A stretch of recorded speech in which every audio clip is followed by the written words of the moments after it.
Respectfully podcast episode 34. What's going on? This is Aurie Styla, Trudge in the building. How you doing? Yeah, I'm good, man. How you doing? I'm good, thank you. We have been off for a couple of weeks. I've been on tour. The tour's been amazing. Big shout out to everybody who's come out to the tour as well. Love you lot to bits. We'll talk about the tour in just a bit. Trudge, what's been going on in your life? Oh, bro, loads of stuff. Let's try and think. Back in the gym. That's always a good sign. You've been, wait, when you say back in the gym, doing what? Like, trying to get hench and that, innit? Oh, you're trying to get bigger, not smaller? Nah, come on now. Okay. No, I'm actually trying to properly try the gym out. Like my nutrition, I'm trying to get a bit better. Okay. What else is going on? There was something else as well. You know what? I put a deposit down for a tattoo as well. Wait, you have to put deposits down? Yeah. How much are tattoos really? Have you not got one? I thought you had one. I've not got any tattoos. Have you not? Nah, no tats. Not my thing. So for like a sleeve, it's about £1,000.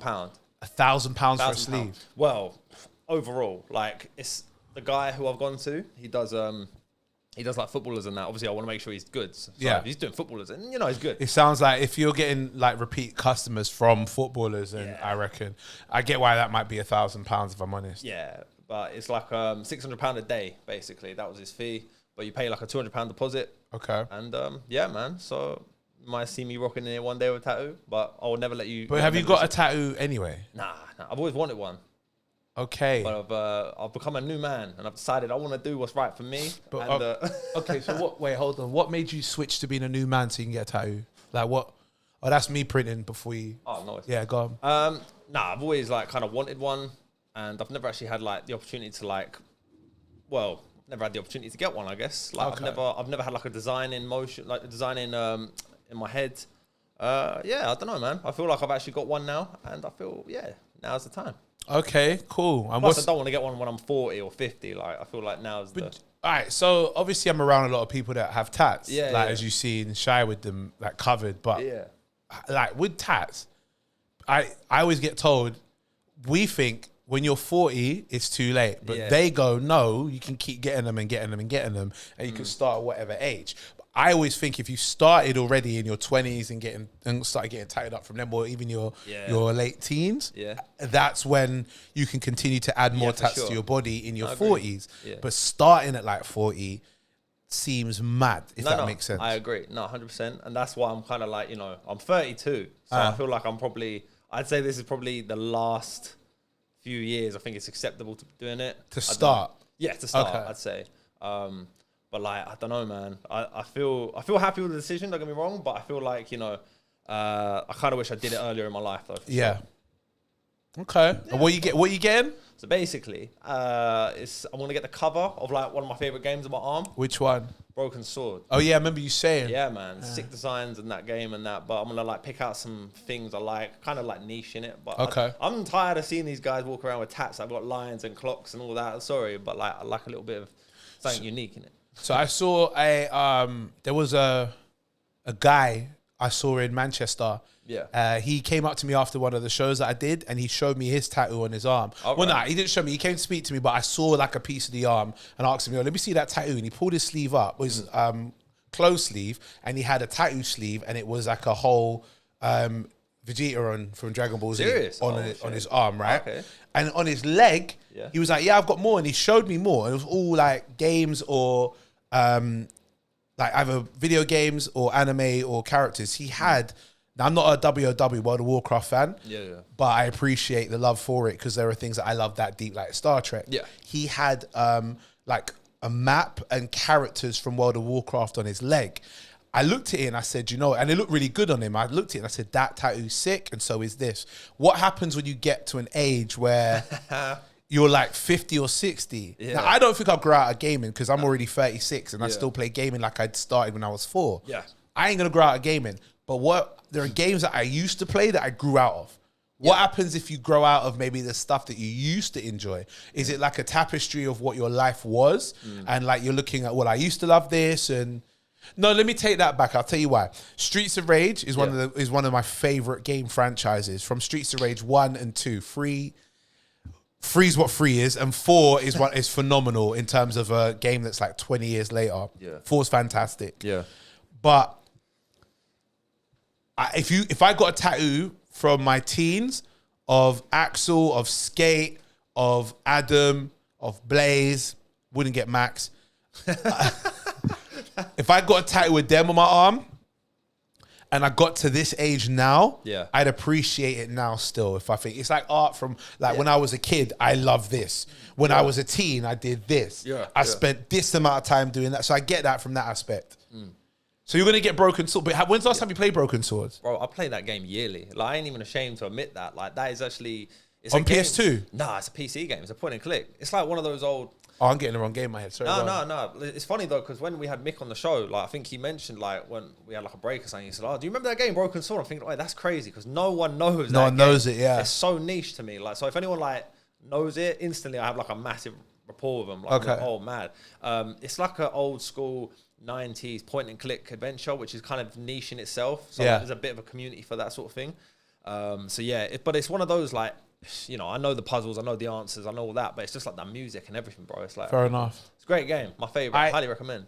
I don't think I get artwork from someone's face on my body. There's something about that I don't like. No, I agree with that. So, but how can you agree? You're getting a tattoo of some character. No, not like artwork on someone's face though, like that. No, I mean even the characters like in. Oh right, okay. Like anything with a face, I'm not. I don't know if I was to ever get a tattoo. No. Yeah. But messages that I like words or like a really nice, like a phrase, but done in a really artistic way. Yeah, I like that.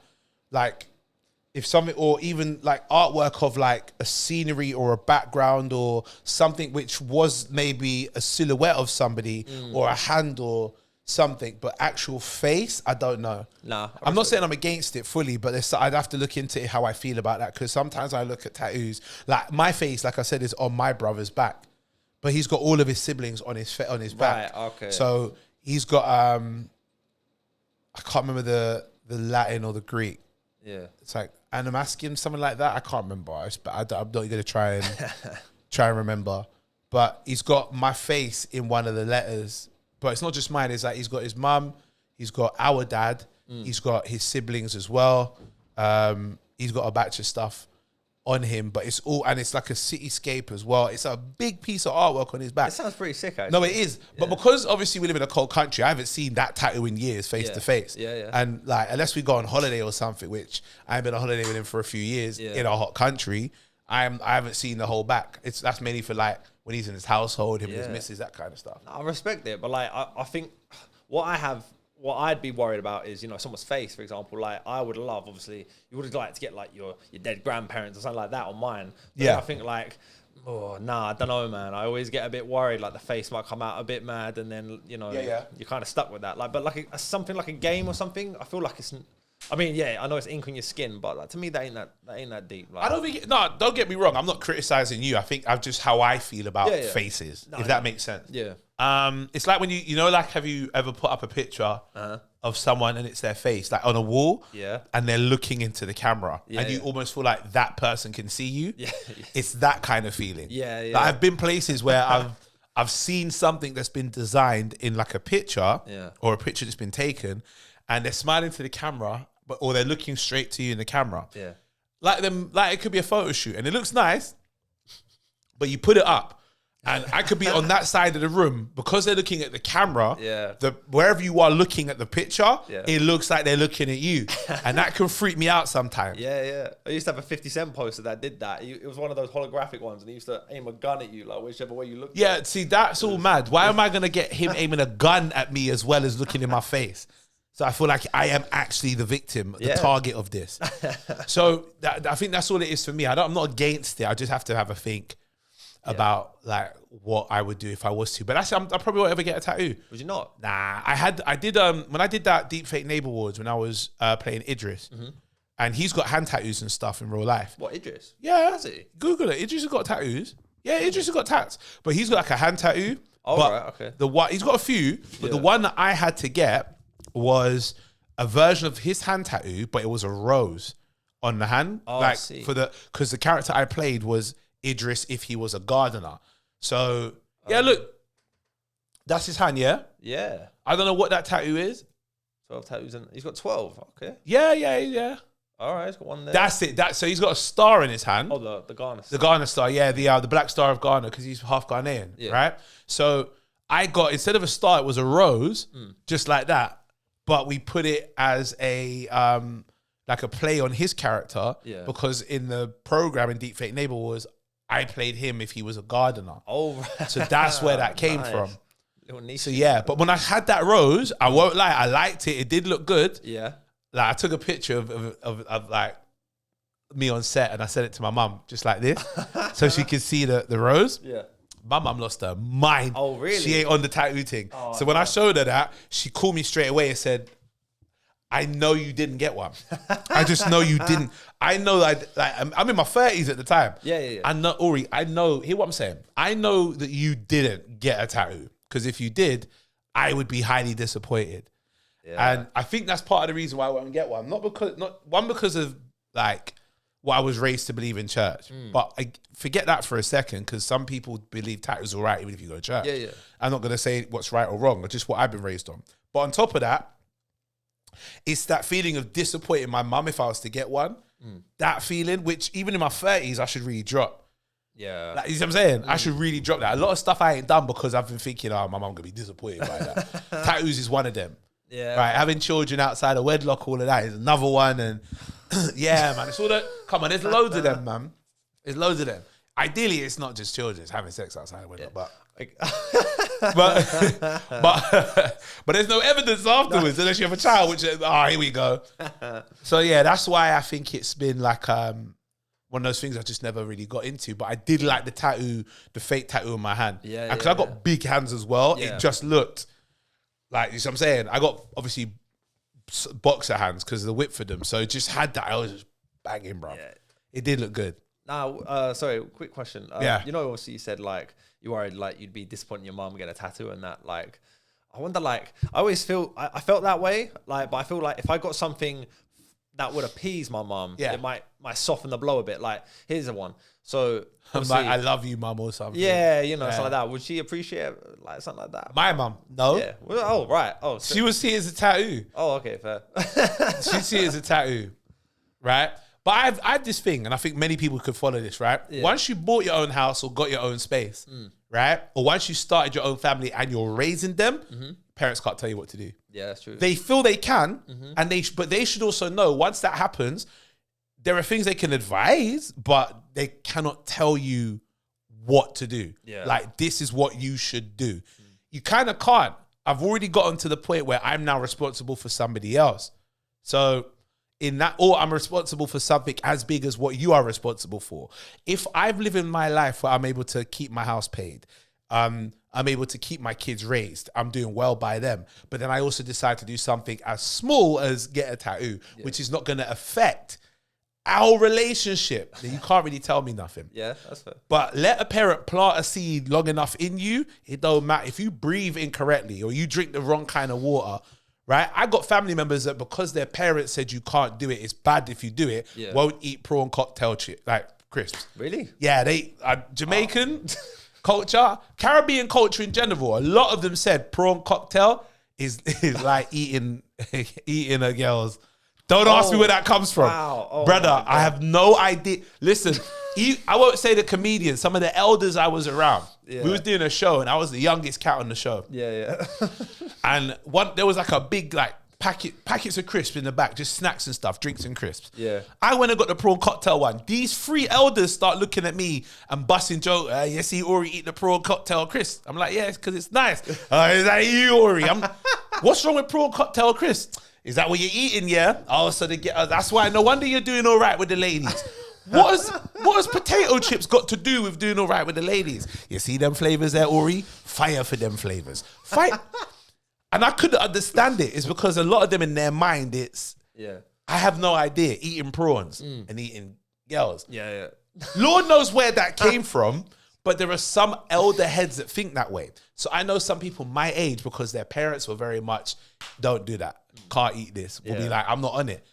And I'm thinking you're mad because prawn cocktail crisps are nice.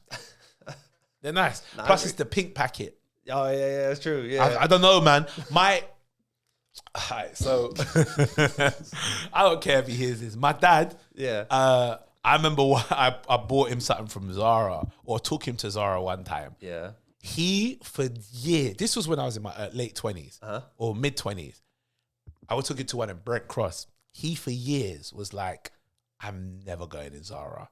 Right. I said, why? And he goes, you see, the way the styling of the clothes, remember, they were very much, remember the generation he comes from? He looks at the Zara clothes back then, it would be like, them clothes are for ladies and for gal, it's called Zara, right? Yeah. So he'd be like, I ain't going in there. I said, Dad, look, just come in here, come look at the men's section. Now, my dad is a lot more trim than me. I'm bigger than he is, right? Yeah. I'm like the chunky one of my family. Everybody else slim. So Zara clothes is fit for them. It don't fit for me at all. The bottoms can barely fit. I've tried on the largest they have and torn it, putting my leg through stuff, right? But it fits for him. Yeah. You know them nice long jackets that he gets and that you can get from Zara? Yeah. Fit for him. He goes in there one time. He's on some, nah, man, fire for all of this, blood. Bun all of this kind of typical older Jamaican man, yeah? The man see one jacket and try it on. He was like, wait a minute, this is all right, you know? Wait a second. This is... The man flicked the tails like he was in the Matrix, blood. Man flicked the tails like this, and then he bust off man flick off the jacket like M. Bison, you know, and then get to a mirror and start looking around at next things and so on. Now he's got a couple of jackets and a couple of nice little hoodies and stuff like that from Zara because it fits him good. He's in fantastic shape. Yeah. And he's quite small and trim. So it fits him good because that's who they're built for. But for a long time, in his mind, Zara's a girl shop. So when they do stuff, like a woman's shop with a man section, he's like, that ain't for us. That's what he's thinking. Typical mindsets. So some people will take that from their parents and go, I ain't going to Zara. No, that's fair. I get it. Well, I wear a perfume from Zara, and I don't really shout from the roof. That's going too far. Yeah, that's mad. Why do you do that? I'm busting a joke. I'm like, yeah, that's going too far. And then you go, yeah, it's true. Stop agreeing with me on everything. Stop. Listen, I've had this conversation with you off podcast. Your friends have had this convo with you off podcast. Oh, yeah. Right? Am I scaring you into agreeing with me? Yes. No. No. Stop. Don't agree with me. Unless you do. Yeah, no, I have a thing where I feel like, yeah, no, you're so right. And then I think, wait a minute, I do that. Bro, I'm not right all the time. I'm right. Yes, I debate on things that I believe I'm right on, but I still can be wrong. Right? Yeah. If you don't agree with something with me, don't just fold. Brother, fight me. No way, because this is it. So this perfume I wear from Zara, yeah, that's it. I'm going to admit this. So I don't shout about it. Like, it's not something I'm proud of, but like basically this guy I work with, like, came in smelling well fresh once and I was like, oh, that's nice. What is that? And he goes, oh, it's perfume. And I'm like, what? And no, seriously, like, there's a big like, whoa, you can't be wearing perfume, bro. That's a bit crazy, no? And he goes, no, I got it from Zara, but like, just don't tell anyone. All right, cool. Wait, is it Zara men or the Zara women's section? No, it's Zara women's. It's proper like, okay, it's women's perfume. Like, that's what I mean. Oh, like, so okay. So now you might understand what I'm trying to say. Oh, I hear you. But if you like it, you like it. Let me think. What things do I like that other people commonly would look at me and think is mad? What things do I like that other people think that when I like it, they look at me sideways?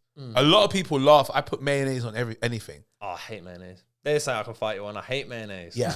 I would die on this. It's bro, disgusting. It's my thing. I don't know what it is. I put mayonnaise on anything, right? If I have breakfast, it's scrambled eggs with a bit of... No. This is what I'm saying. Scrambled eggs with a bit of toast. Yo, mayonnaise. Vegan mayonnaise, though. Vegan mayonnaise. I don't mind. I have regular mayonnaise, but I know that sometimes having too much of that is a bit too much. So I go for the vegan one. It tastes even just as good, if not better, than the regular mayonnaise. I'll put that on anything. Scrambled eggs, blood. If I have chicken, rice, broccoli, bit of salad, mayonnaise goes with that. That's fine. Fair. Bro, I'll put mayonnaise on a sandwich with plantain in it. Ugh. Bro, I don't know what's wrong with me. I love sauce on stuff. I don't tend to cook gravy a lot.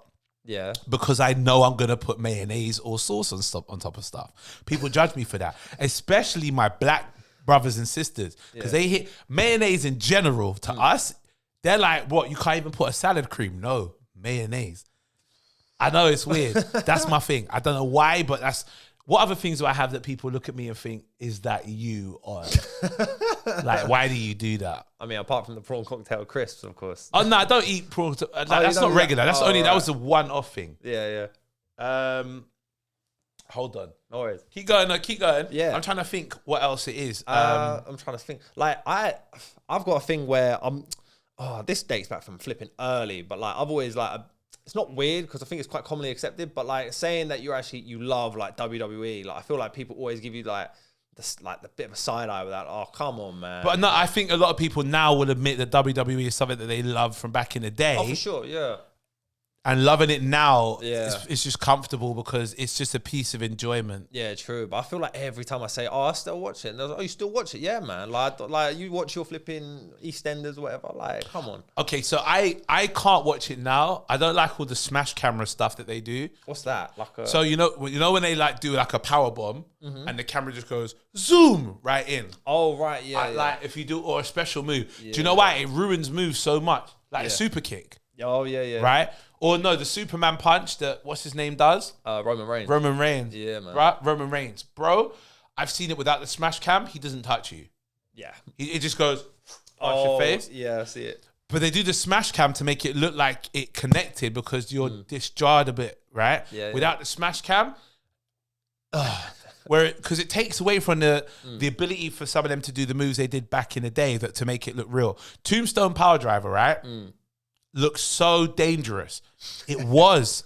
If you're a power driver in general was dangerous, right? Yeah. So tombstone power drivers when you go forward, knees to the mat. Yeah. Power drivers when you lift someone up and then you fall backwards and sit, but your head is supposed to be like when they sit, lapped here. But if you go behind, you could spike your head. Oh yeah. That's what happened to Stone Cold when he got spiked by Owen Hart. Yeah. But those moves were so devastating. The sportsmanship and the athleticism came into play where each guy was looking out for each other even though they're fighting. Yeah. And then each guy had to know what they're doing whilst they're fighting to protect the other person. There's a video that I saw with I've seen it loads of times. Recently I saw it. It's when everybody on SmackDown, everybody rushes the ring.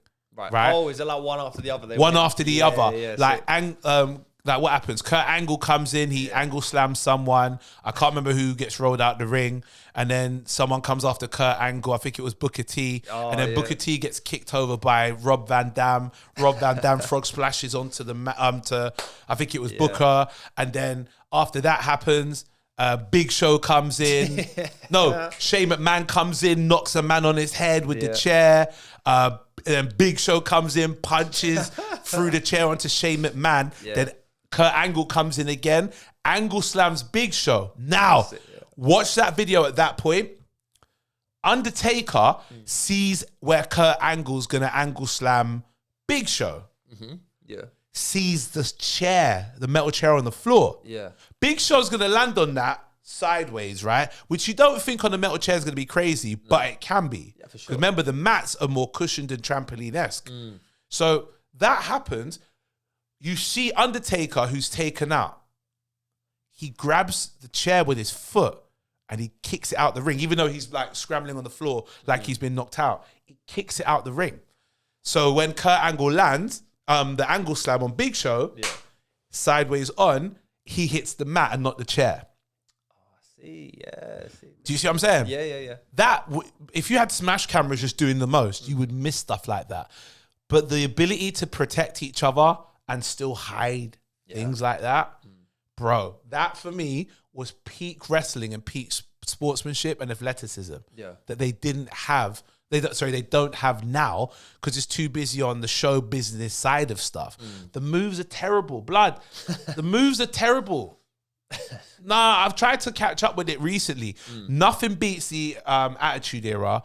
Ruthless Aggression was a good follow-up. After that, done. The fact they got an era called the PG Era should let you know how bad it was. Yeah, I stopped. Did I even? Yeah, I did. But like, I've always like tried to keep some interest, but like past few years, I completely just vanished. But then obviously recent events like The Rock and Triple H and you know, there's that big storyline at the minute with Cody Rhodes and that. Well, like, we'll talk about that another. Yeah. Because it's not the juiciest, but go on. I'm about to eat up the whole pod here.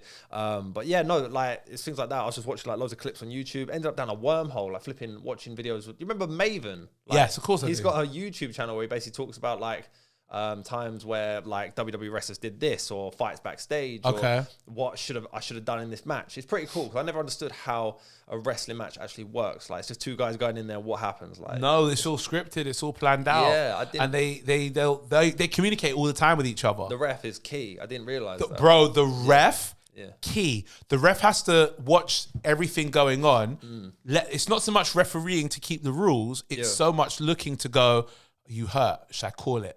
Yeah. Are you good? Yeah. Like, bro, they communicate all the time. Like, what they do is they have hand signals where they'll tap each other. We'll save this for Patreon, but for sure. when they tap each other, to let, like, if it's like two taps is like, I'm good. Yeah. To let them know, keep going, let's go. Yeah. Because it looks like it hurt. Don't worry, I'm good. And that's how, without saying, yo, I'm good, because they got to sell it, innit? Yeah, They got to be on the mat. Yeah. Someone will just tap and go like that. Like, you're trying to reach for a person. Tap twice, which means I'm good. Yeah. Right? Or if they go, something like that, that's them saying, I'm going to get up now. That's letting you know that I'll get up. Bro, the athleticism and the sportsmanship that they need to maintain, even when they are heated and hate each other in the storyline, is insane. Which is why if some of them don't get along, and they messed it up for each other, Hulk Hogan and Shawn Michaels. Oh yeah, when Shawn was overselling Hogan's stuff, funniest thing ever. But like, I could just hear everyone going yawn. Yeah. So all right, let's get into. Well, no, before we do, let me talk about the tour stuff. I was gonna say, how was the tour? How is the tour? I've literally been biting my tongue since I've got here, saying I'm gonna save it for the pod. I'm not gonna ask you how the tour was, and now I can finally ask, how was the tour? The tour so far has been great. We started off in Brighton, which is funny because that's where I tend to normally start my tour anyway. Brighton at Comedia. That was a small room. We did really well in there. Then we moved to Southampton. That was even more fun. The Attic, was it? The Attic, yes. You been there? No, I've heard about it though. Very good venue, isn't it? It's nice. It's cool. Literally in the attic of a music building. Oh, nice. Then we had. After the Attic, we went to Coventry. Coventry was a good show in the sense of they enjoyed it, but I don't like the setup of the theatre. It was the Warwick Arts Theatre, but the studio theatre where they had tiered seats, but the bottom seats are just on the ground, and that's the same level that you're performing in front of. Yeah. So it's almost like the dance studio at a high school, and everybody is sitting in there watching you do your dance performance. Black curtains behind you. It's in that room. Can't stand that. Not a fan. I prefer comedy clubs. I prefer theatres where you are on a stage. If I'm going to have an area which is a stage, it's not a comedy club where everyone's on the same level and you've got seats that are tiered or going upwards, then give me a stage that elevates me at least higher than the first two rows. Because when they're at the same level as you walk out and you're literally with them. Like, imagine me performing in front of where you're sitting right now and nothing in front of you, and I'm performing here. I don't like that, not divide. No, I get it. Because I could just go and sit down, or they can just go and get up. They won't, but it makes it feel awkward for those who are sitting right in the front because they're right on you. Yeah. So we had that in Coventry. We also had that in Wellingborough. Right? But Wellingborough was a good show, I must admit. Very good show, but you had that. I don't like that setup. Which is one thing I've requested at the Quarry Theatre at Bedford, because great venue, high tiered seats. Problem is, everybody that's there are right.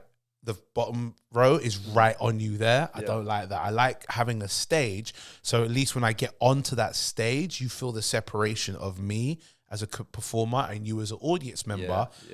Not a power thing, but it's more of a the dynamic that is set when you have that divide. Puts things in place where you go, all right, here's the show. It's kind of a psychological thing. Almost. It is, like, yeah. It's like the difference between going to a cinema and you sit far enough back where you can't access the screen, but it's right there, or being in your house where it's your TV. It's a different dynamic between the two. I get that. So we did Leicester. Leicester's the one that I did the video content. Yeah. Like the lip sync. Sick. Oh, yeah, I was going to ask you about that. That looks ridiculous. So we'll talk about that. Leicester was dope. Yeah. It was the theatre one. We sold out Y Theatre. So that's been the biggest of the shows so far. It's the early show. So a lot of them are like the small, like anywhere between 90 and 150s, and a couple that go up to 200s and 300s, right? Yeah. That's how you tend to do the tours. You start off smaller and get bigger and bigger. The Leicester was the biggest one until the week coming now. We've got a few big ones this week. Leicester was so good. We shout out to Charlie, who came up and he filmed that content. So in the day before we set up the show, we went up and we just kept filming bits, behind the scenes stuff. Let's put that up on Patreon. All the BTS stuff. We did it for several of the shows. Yeah. Come on, watch the show, have some fun. That's what we're doing, behind the scenes bits. Then, not watch the show. So come up, film the show, behind the scenes bits, put that up on Patreon. Then we did the show. It was Prophecy. Shout out to Prophecy's birthday.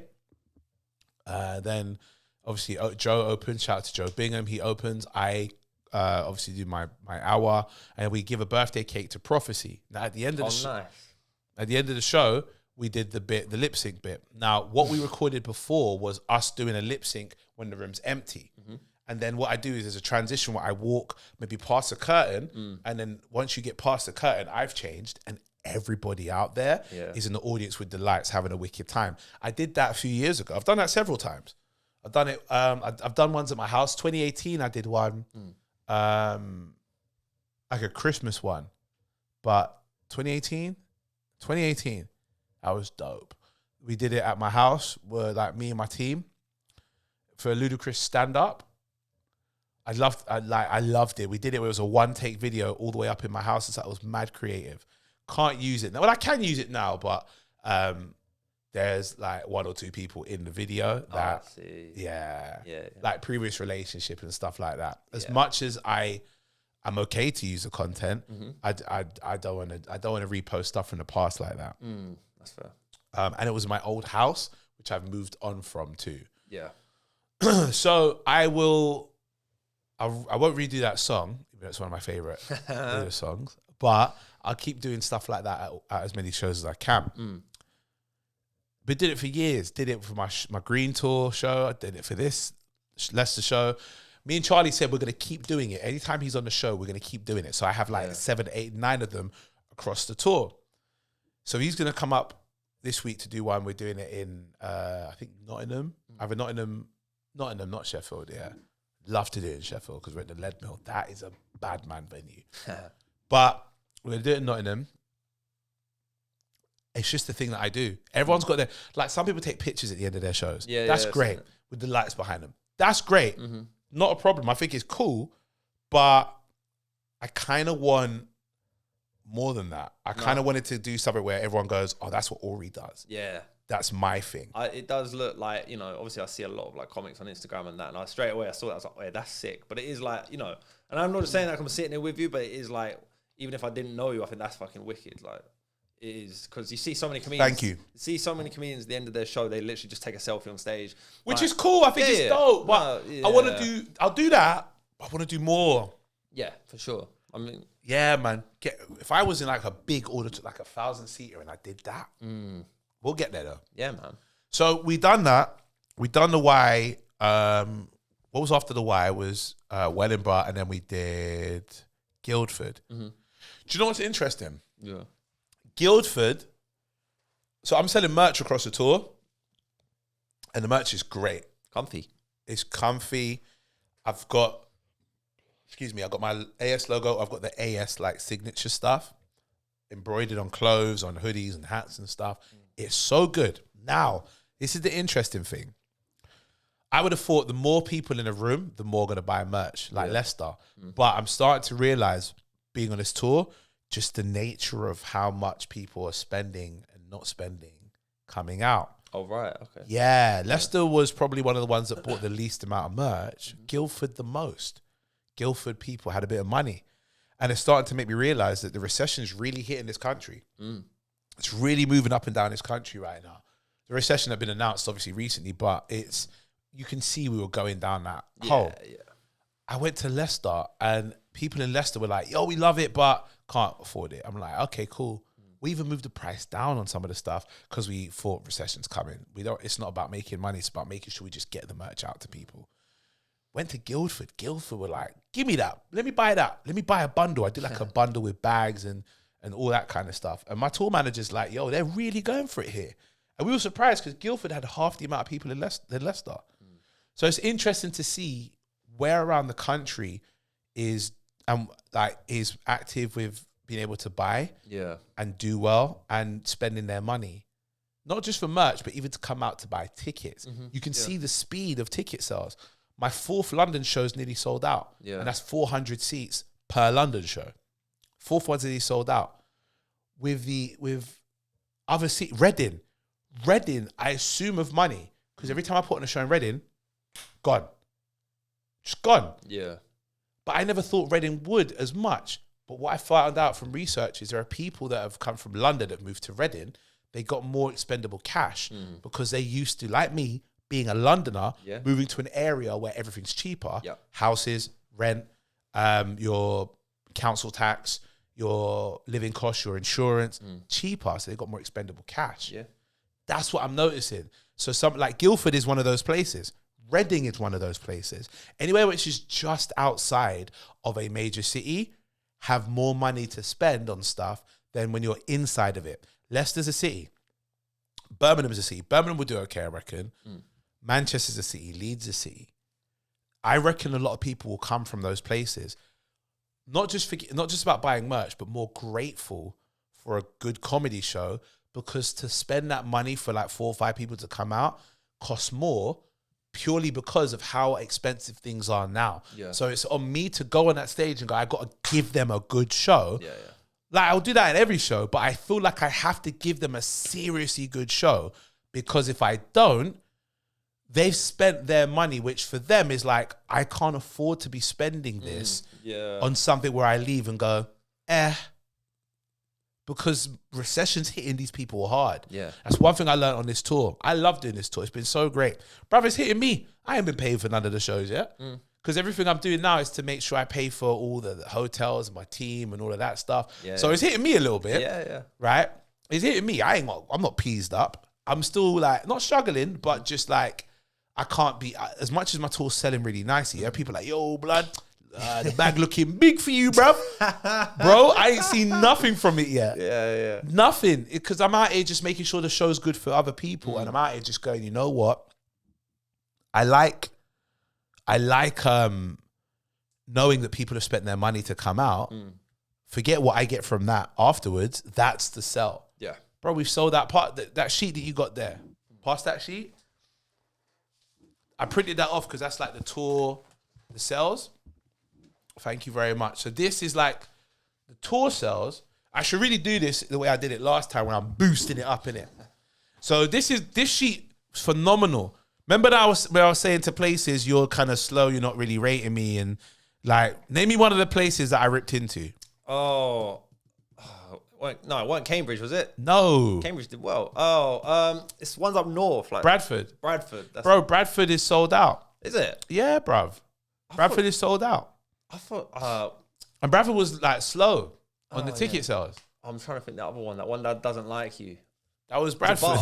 Bath, innit? Oh, Bath and it was Bath and Cardiff. Cardiff, yeah. Bath, Cardiff, Edinburgh and Glasgow. Right? Yeah. Edinburgh and Glasgow, we're gone past the halfway point. Bath, we're past the 60% point. No. Yeah, we are. 60% point. Right? Yeah. So that's a room of 300. We were like on 5, 6, 7%. It's now in the comfortable zone now. And Bath isn't until April. Nice. Right? Cardiff is half sold. Like, it's really picked up. I'm so happy. It was looking scary before. All right, let me do this right now. Yeah, man. Let me do the big so we can clip this up. All right? Ready? Right here, I've got the listings for the Aurator Tour and how much is sold and how much is still yet to sell. Big shout out to everyone that came out to Brighton, Southampton, Coventry, to Leicester, to Wellingborough, and also to Guildford. We had sold out shows at all of them. You lot are amazing, but we still got some more dates of the tour to go.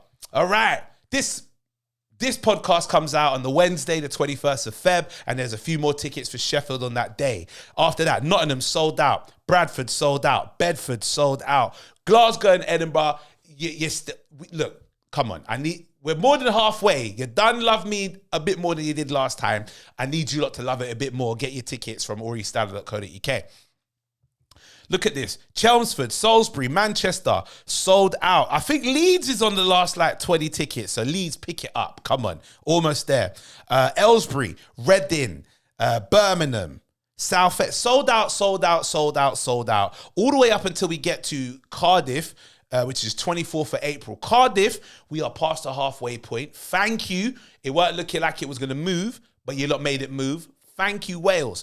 And then we get to Bath, Booth, whatever. Bath, big up yourself. We are definitely on the way to selling out. This is April. So I got 2 months to go before these dates are even hit for us to perform at. And we are going. Thank you very much. And then we're sold out with Bristol. And we got 3 London dates sold out straight after that. Thank you to all the London crew. And the 4th London date is in the last 10% of tickets. You lot are amazing. That is Leicester Square Theatre. On its way to sell out 4 times. Little me selling out that 4 times. Thank you very much. And then after that, wait, hold on. No, here we go. And then we get to the second leg of the tour, which we extended earlier on this year. The second leg we extended is Cambridge, nearly sold out. Royal and Derngate, Northampton, we are nearly sold out of that one. Norwich, I'm not going to lie, Norwich is nowhere near selling out. Norwich Playhouse is not... Norwich ain't... I don't know where the marketing is going in Norwich, but we got to make sure you lot realise that we got a show going on there. It's nowhere near.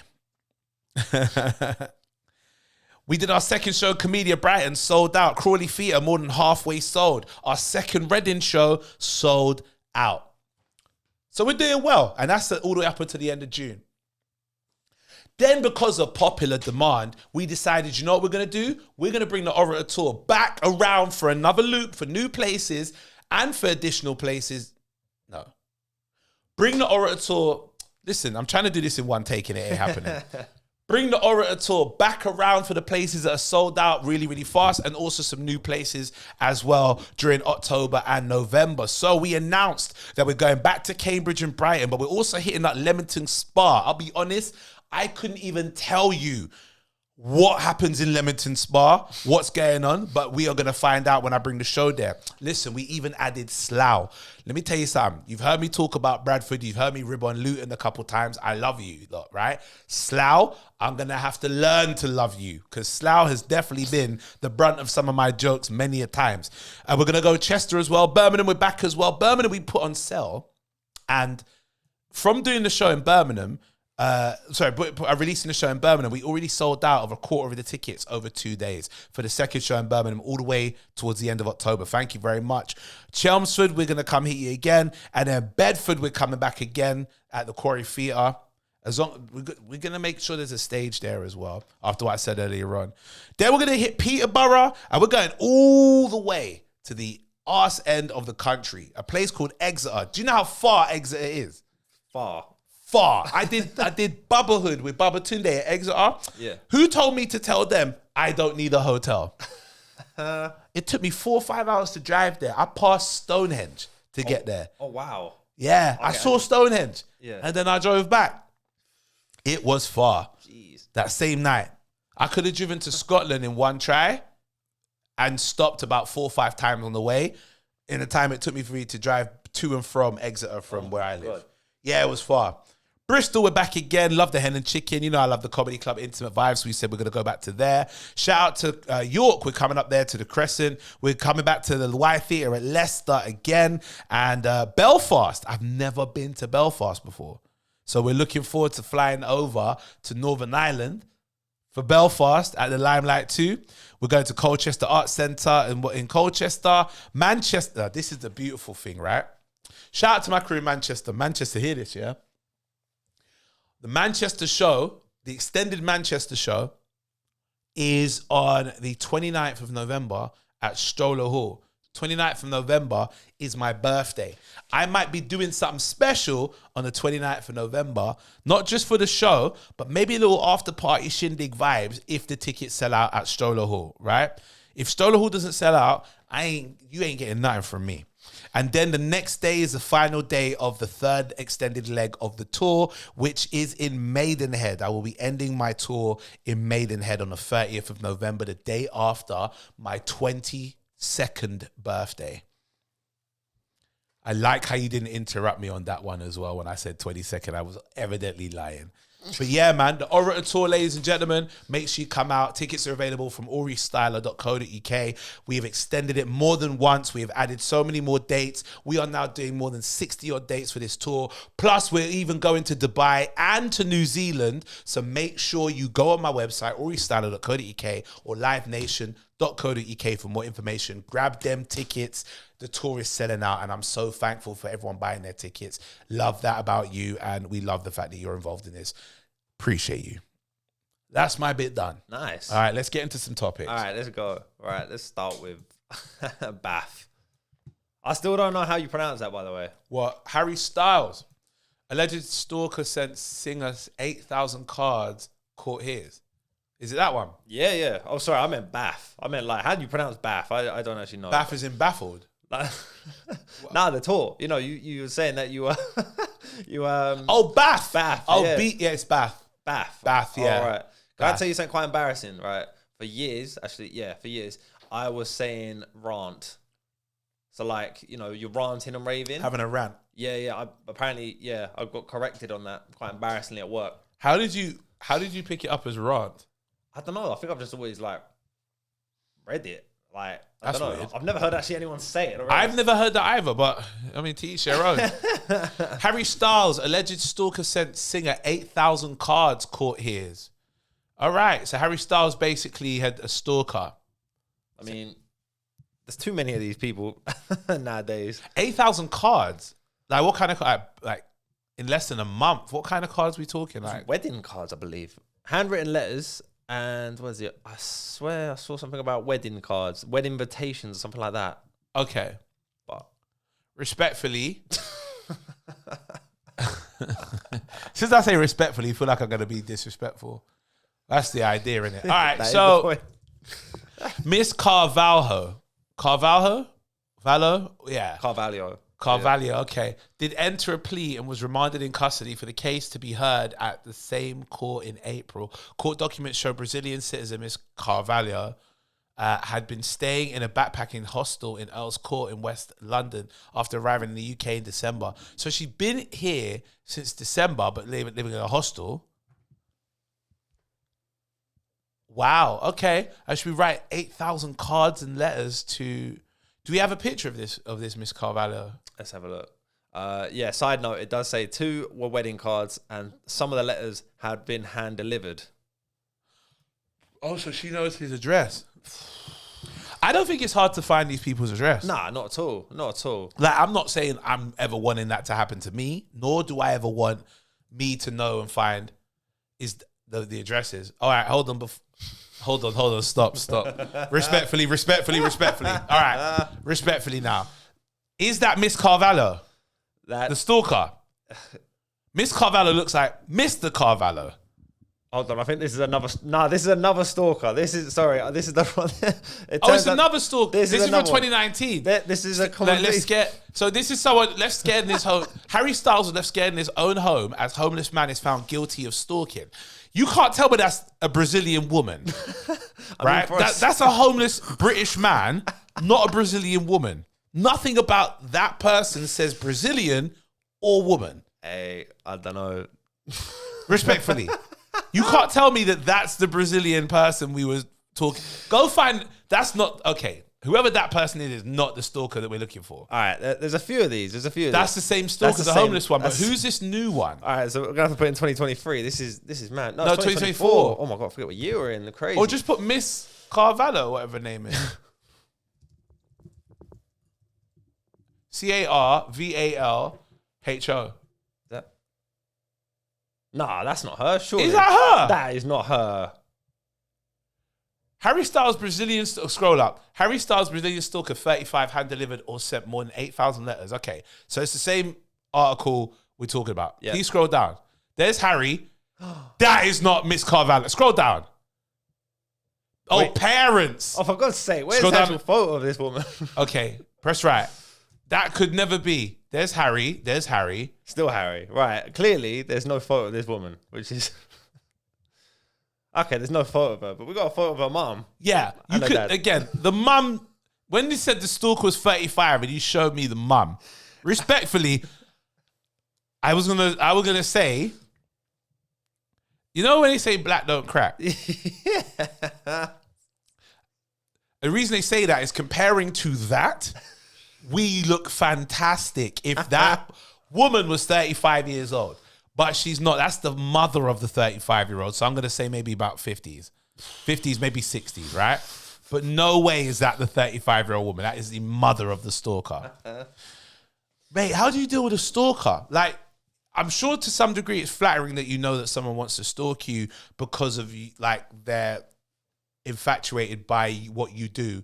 To a level. Yeah. If there's level 10 as a stalker, I think you enjoy it up to maybe level 3 or 4. Yeah. Where it feels like they support you, come to your shows, buy your tickets, buy your music, buy your merch.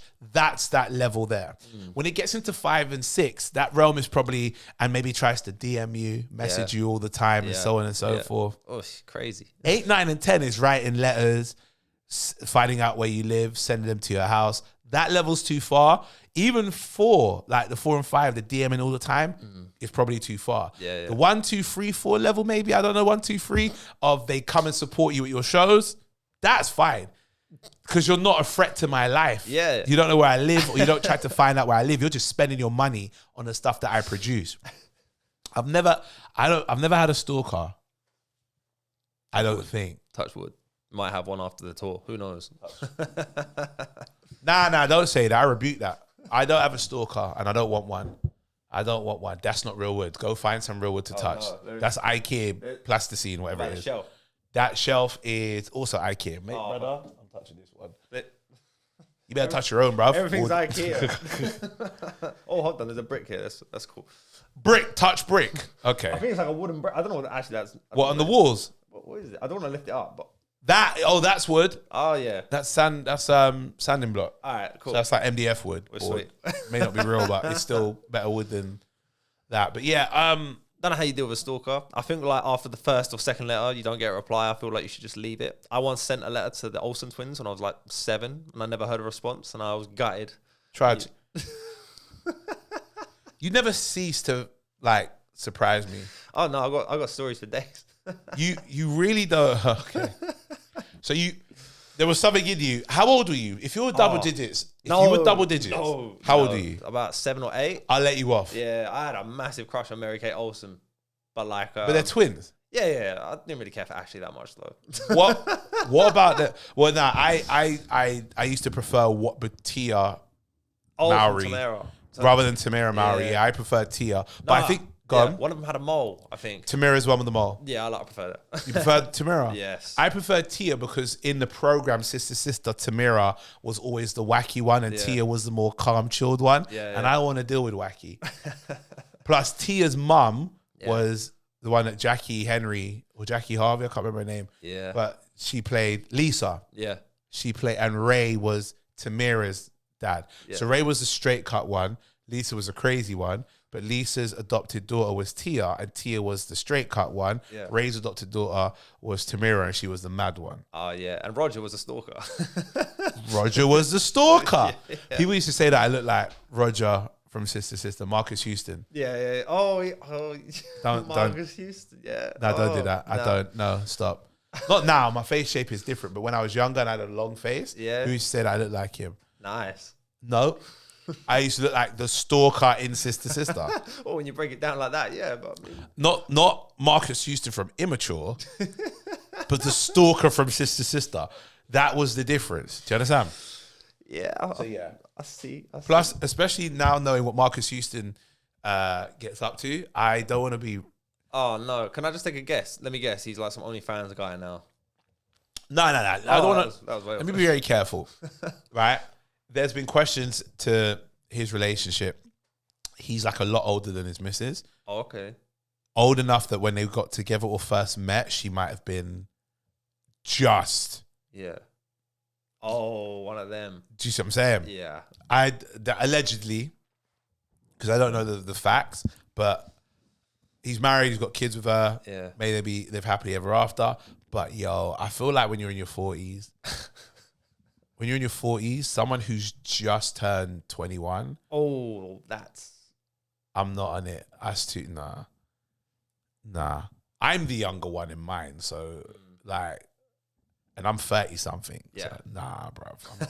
I'm not on it. All right. Let's not talk about Marcus Houston. I'll give my real opinion where there's a paywall that protects me a bit more. Yeah, allegedly. All right. Let's go with. Wait, where's the BAFTA stuff? Oh, the BAFTAs. Yeah. Why are we not going to talk about the BAFTAs? That's one of the biggest things that happened recently. Yeah, all right, let's go BAFTAs. All right, BAFTAs. Some big wins at the BAFTAs, the British Association of Film and Television Awards. Is that correct? That is correct. Oh, well done. I remembered it. The BAFTAs. Love it. There was a lot of Americans at the BAFTAs this year. Oh, was it? Oh, Yeah. Who was it? Robert Downey Jr. was there. Yes. RDJ. Yes. Who's the guy? Michael J. Fox. Michael J. Fox, Yes, of that's course. Right. Where's the? Let's scroll down. Let's go. I don't want to see. We all know Oppenheimer was going to be a big win Yeah. for British people. Oh, Yeah, it was a big win. All right, let's see. Best film, Oppenheimer. Winner. Of course it was. Outstanding British film, The Zone of Interest. Let me see the other ones. They had Rye Lane in there. They had How to Have Sex. Napoleon was in there. Oh, Saltburn. What was it about? I never watched it. I didn't get it.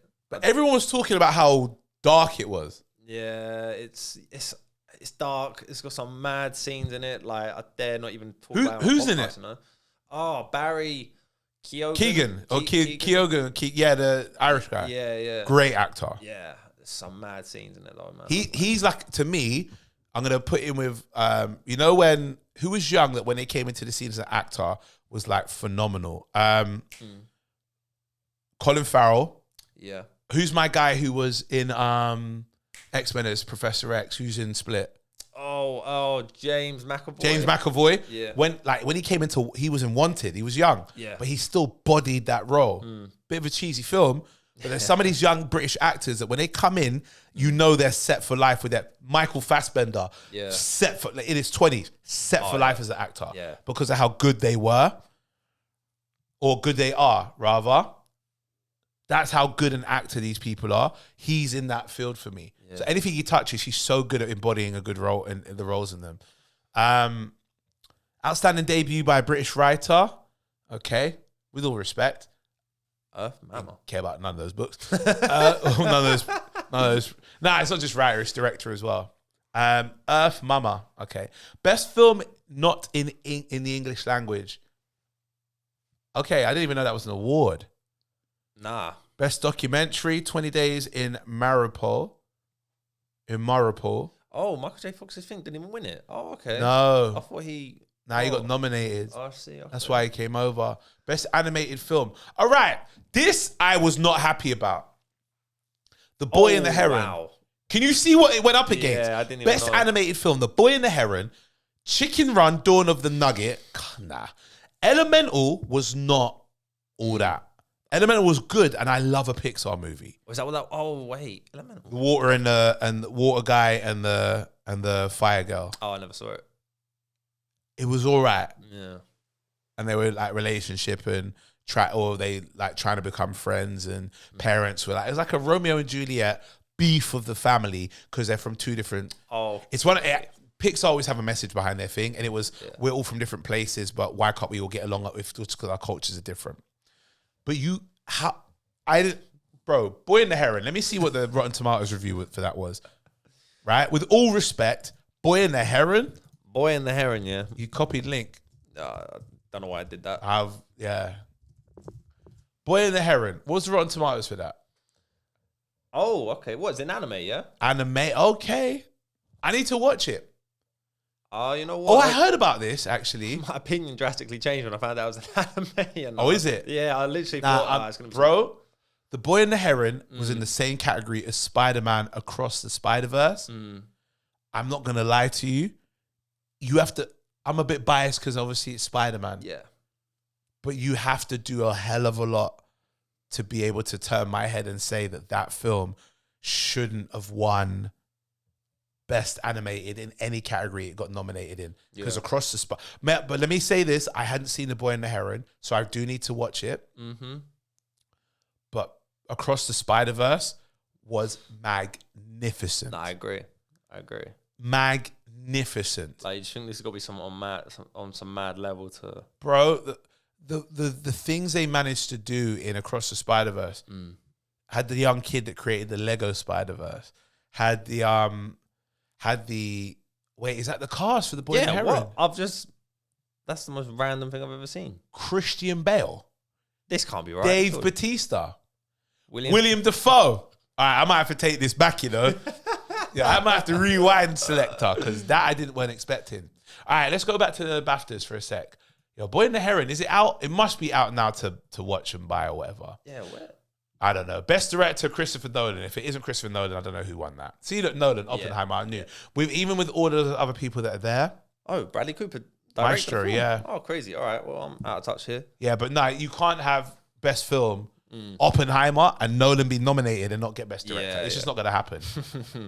Best Original Screenplay, Anatomy of a Fall. Oh, Barbie lost again. How do you feel about Barbie losing? Be honest. I don't care. That's my true honest Bro, opinion. I'm loving it, and I'll tell you why. Yeah. The amount of people that like Barbie should have won, and then complaining that Barbie didn't win because it talks about the industry and just how it should have been.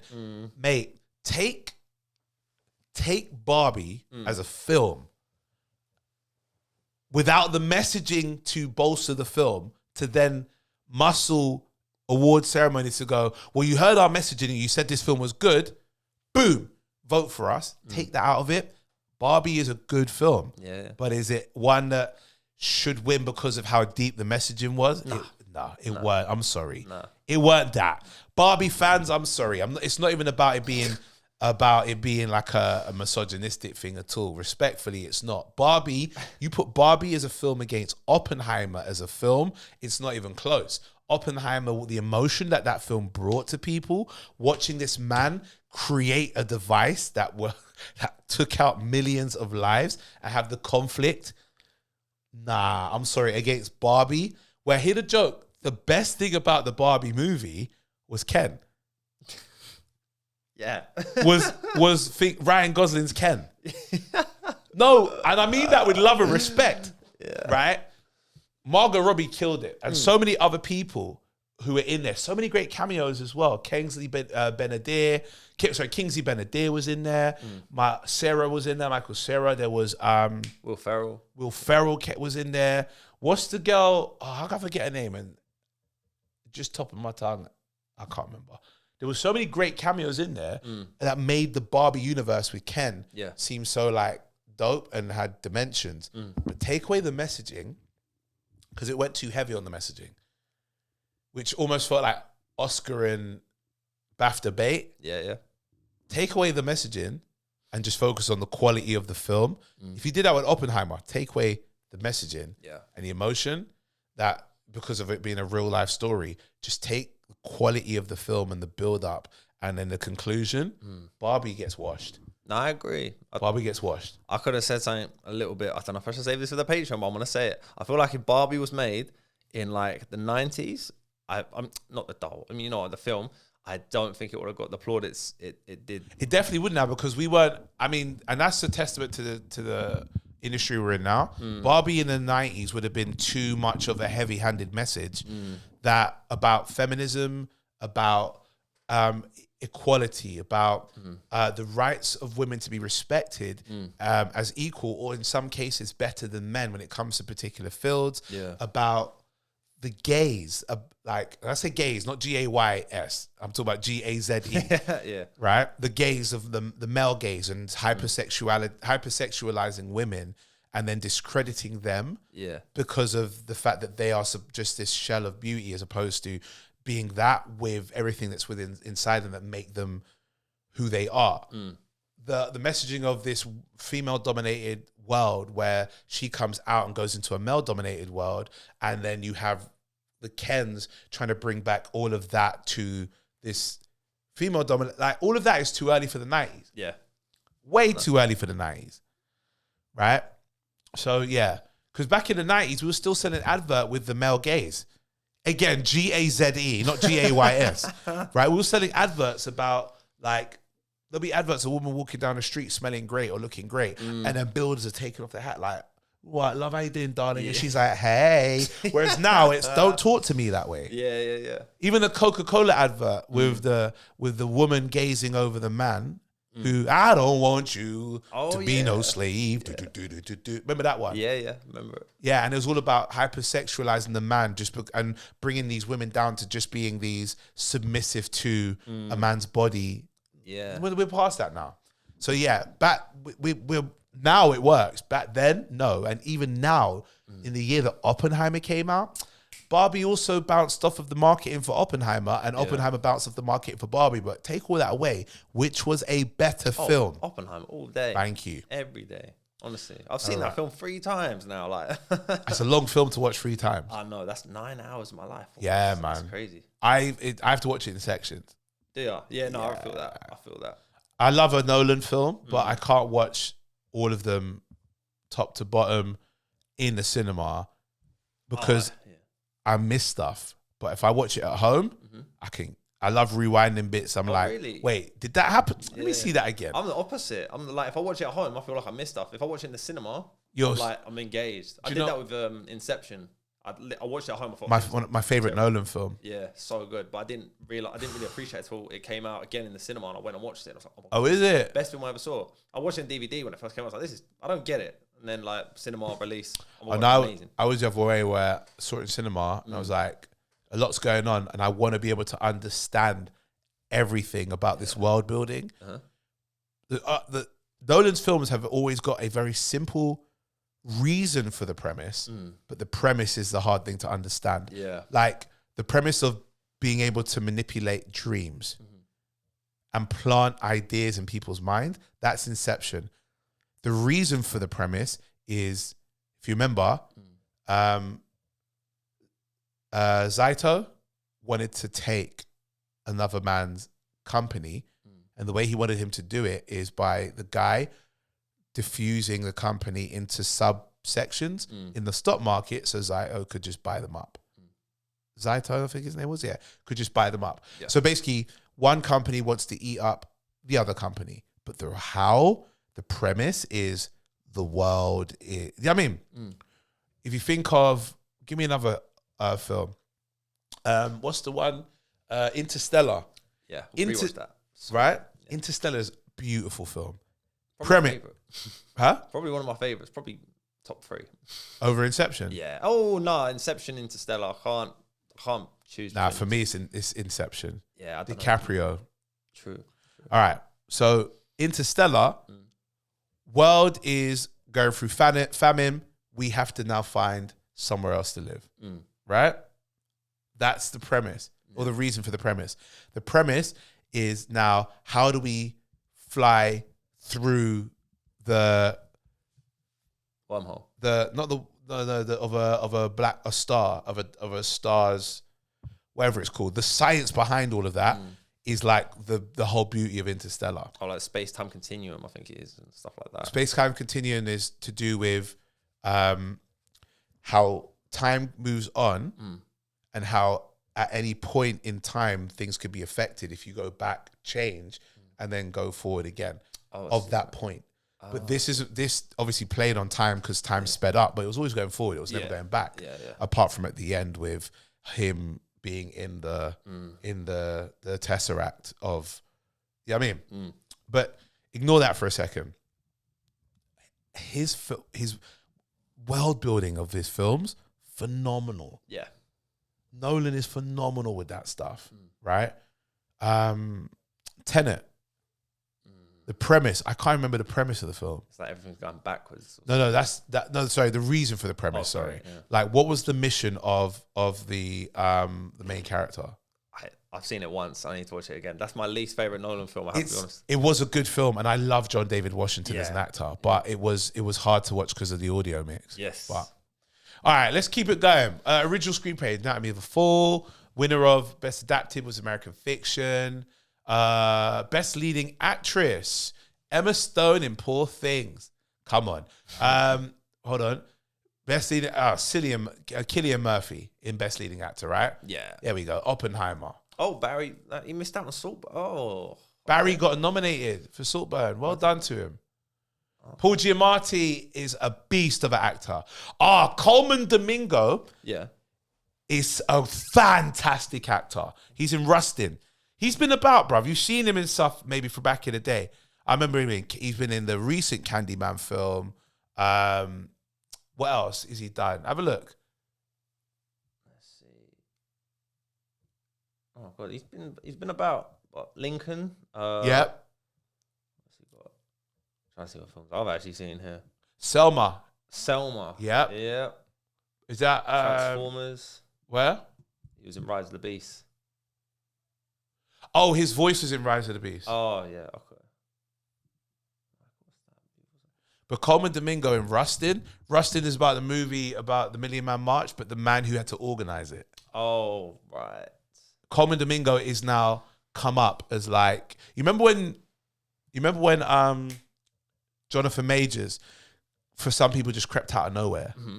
Yeah. Coleman Domingo's been like that, but he's been active for donkey's years. Oh, right. Right.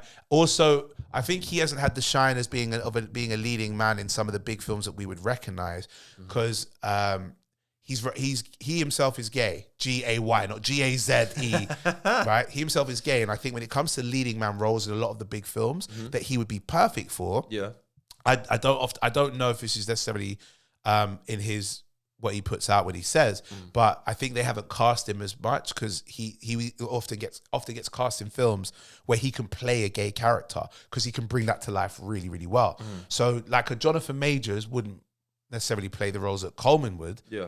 But Jonathan might get a movie where he, like in The Harder They Fall, will get the main role because in that he's a heterosexual man and there's a woman who's a love interest. But Coleman in that role would body that role as well. But if there's a movie where he has to present himself as a man who is gay, body the role. Yeah. Such a good actor.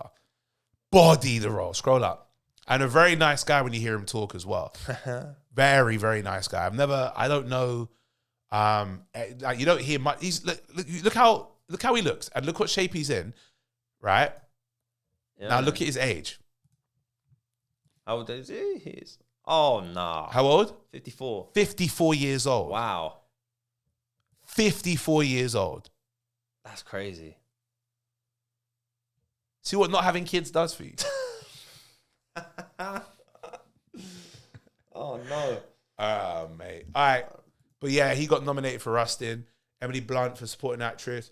Divine Joy Randolph in The Holdovers. Oh, I love that for her. Do you know who Divine Joy Randolph is? No. She's in The Orange Is the New Black. Oh, know her face then. She is. Oh, okay. Wait, is she? No, she's not. I don't. I'll take it back. She's in The Idol. Not Orange Is the New Black. She's in Rustin as well. Oh, I take it back. I messed up there, boy. Oh, nah. It's not Divine Joy Randolph. Sorry about that. Oh. Wait, who are you thinking of? I can't remember her name. I'm too embarrassed to have to correct myself on that one. I was wrong. My bad. I was wrong. RDJ won for Best Supporting, but let me see. See that Ryan Gosling was nominated for Barbie in that as well. De Niro for Killers of the Flower Moon. All right, Best Casting. Yeah, Holdovers. Cinematography, Oppenheimer, of course. Editing, Oppenheimer, of course. Costume design, Poor Things. Makeup and hair, Poor Things. Ooh. Original score, Oppenheimer. Yes. Yeah. Poor Things again, production. Poor Things is a big winner here. I ain't seen it. Well, sure, no, I kept seeing it being advertised. Yeah. Scroll down for Best Sound. Zone of interest. Special effects. Come on. Poor thing. Okay. What were you hoping for there?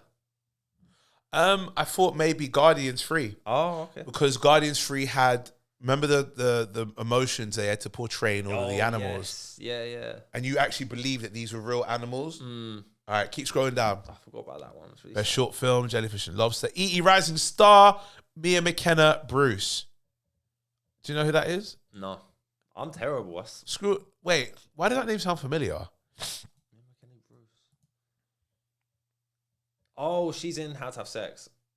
Okay, seen that. Interesting. No, Get Even. That's where I've seen her from. Get Even. Oh. Yeah. Oh, she's... Yeah, Mia McKenna, Bruce is in Get Even. I've seen that film. Oh, she's in Tracy Beaker as well. Oh my God, that's crazy. Shut up. Tracy Beaker Returns, I should say. Oh, the thing. Yeah. But she has... This girl has been around since 2009. Yeah, bro. All the rising stars that you see... Yeah. Like, I think Lashana won a couple of years ago. Oh, right. Okay. I think Lashana won one a couple of years ago. And Lashana's been around acting for a long time. Wait, I'm sure Lashana won Rising Star for one of the years. But Lashana has been around. And that's the thing. It's not about how long you've been around. It's when people of a certain size decide to recognize you. Yeah. And that's the sad thing because fantastic actors and actresses. Yeah, she won Rising Star 2022. All right. 2022. And the thing is, she has been a star for so long. Imagine she's in a Marvel film before she won E.E. Rising Star Award. Do you see what I'm saying? Yeah. She was in Captain Marvel. When did that No Time to Die? No Time to Die came out in 2022. She won Rising Star the same year, and she's a main character in that. I'm telling you, I don't know. I don't understand what the measure is for Rising Star. Yeah. But Rising Star almost sounds like the award you get for, like, you're looking like you're on the climb. Yeah. How much bigger do you get than James Bond and Marvel? Do you see what I'm saying? She's been a fantastic actress, and now she's in One Love. She plays Marley's wife. Yeah. How can I was gonna say Coretta Scott King. What's wrong with me? Oh my God. How can I forget the wife? What's wrong? Rita Marley. I was gonna say Coretta. But that's Coretta Scott King. I'm thinking of all the amazing wives of some of these amazing people. Rita Marley. Oh, that was crazy. She's still alive, Rita Marley. Yeah, Rita Marley's still alive. Oh, nice. Okay. I saw an interview with Lashana where she was saying that she had to that she spoke to Rita. Oh, right. And had like a spiritual kind of she felt like a spiritual connection with her. Yeah. And that's one of the reasons she felt more and more comfortable taking the role. But she didn't, none of them, like, this is such a huge icon to portray that you can't just say yes and then act it out, nothing. Yeah. Like Kingsley Benadir was talking about that. He said that they have recordings of Bob that he's just been sitting down to listening to for months, up to a year now maybe, just so he can get the voice down and all the small nuances. Crazy. Right? Because remember, Bob passed away in his 30s.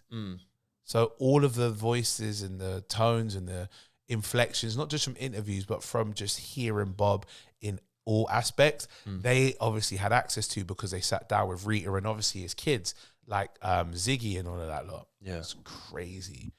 Imagine having to portray one of the biggest stars in history, in culture. Oh, Yeah, pressure. man. Jeez. But yeah, man, well done to all the people that won. Shout out to those who got nominated. Not like you listen to me tell you this anyway. You coughing up like that, bro. Sorry. That's all right. How long? What are we on the clock? 1 hour and 26. Hey, get on Patreon. Ladies and gentlemen, we've spoken a lot about stuff which has been personal for us with the tour and stuff. Get on Patreon. We're going to sign off for this bit. Sign up to Patreon at auriestyla.co.uk. Click on the Patreon button or go to patreon.com/Aurie Styla. We're going to continue this bit of the pod on there. Also, we will continue this week with more behind the scenes stuff that will pop up on Patreon from the tour, from anything that's leading up to the tour. Tomorrow I'm in Sheffield. Tomorrow from today. So today, actually, when this comes out, I'm on my way to Sheffield. So yeah, man, it's looking good. What else do we got to talk about? Oh, we'll talk about it on the Patreon, won't we? Yeah. All right, let's sign out of this bit. AurieStyla.co.uk. Tickets are out for the tour. Big up yourself to everybody that's on it so far. Shout out to Trudge. Trudge, big up yourself. Bigging up myself right now. You had to think about how to big up yourself, didn't you? I did, yeah. I was thinking, how do I actually do that? That's no one's actually hilarious. asked me to big myself up, so here I am. Nah, that's hilarious. All right, we'll sign out of this bit. We'll catch you guys on Patreon. It's the Respectfully podcast. Peace. Respectfully.